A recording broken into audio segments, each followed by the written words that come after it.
За сайн байцгаана уу хүүхдүүдээ. Өнөөдрийн хичээлийн сэдэв тийм ялгал. Бүгдээрээ сэдвээ бичээрэй. За зорилго маань нөхөчийн тийм ялгалын утга хэрэглээг ойлгох, онцлог ялгах танихад оршноо. За тийм ялгах ямар үүрэгтэй вэ? За бүгдээрээ дор бүрнийг бодъё. За тийм ялгал нь нэр буй нэр үгтэй холбох үүрэгтэй юм байна. За эхний тийм ялгал нь нэрлэгийн тийм ялгал. За нэрлэгийн тийм ялгал нь нэр үг дагавар нөхцөлд авахгүй хин юу гэсэн асуултанд хариулагдана.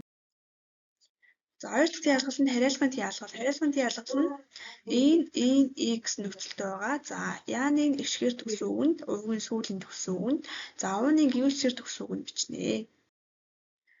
Уг харшийн ялгал. За уг харшийн ялгал нь туу дуу. За дууг нь гүйвлэгч багтууд эсрэг төгсөн үгэнд, за дууг нь эгшиг базуулан эсрэг төгсөн үгэнд.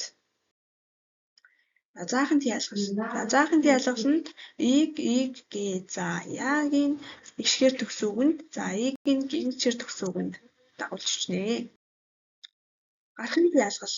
За гарахын ялгал аас буюу h. За бүх үгэнд дагуулж бичнэ. Үйлдэхин ялгал. За үйлдэхин ялгал нь r. За яарын гэгчээр төгсөн үгэнд, харин баарын эгшгээр төгсөн үгэнд. Хамтрахын ялгал. Хамтрахын ялгал нь тай. За бүх үгэнд бичнэ. За сүүлийн ялгал чиглэлийн ялгал. За чиглэлийн ялгал нь уруугүй үг буюу руу. За бүх үгэнд дагуулж бичнэ. За бүгдээрээ жишээ үгийг анхааралтай ажиглаарай. Өнөөдрийн хичээлийн дүгнэлт маань тийм ялгалыг зөв хэрэглэх нь Монгол чихэр зөв найруулах, зөв ойлголцох чадварыг нэмэгдүүлнэ. За гэрийн даалгавар. За бүгдээрээ өнөөдрийн хичээл үлдсэн сэдвээ баттгаад эдгээр өмнүүдийг тийм ялгах нөхцөөр хуваалцаж ирээрэй. За анхаарал тавьсан баярлалаа.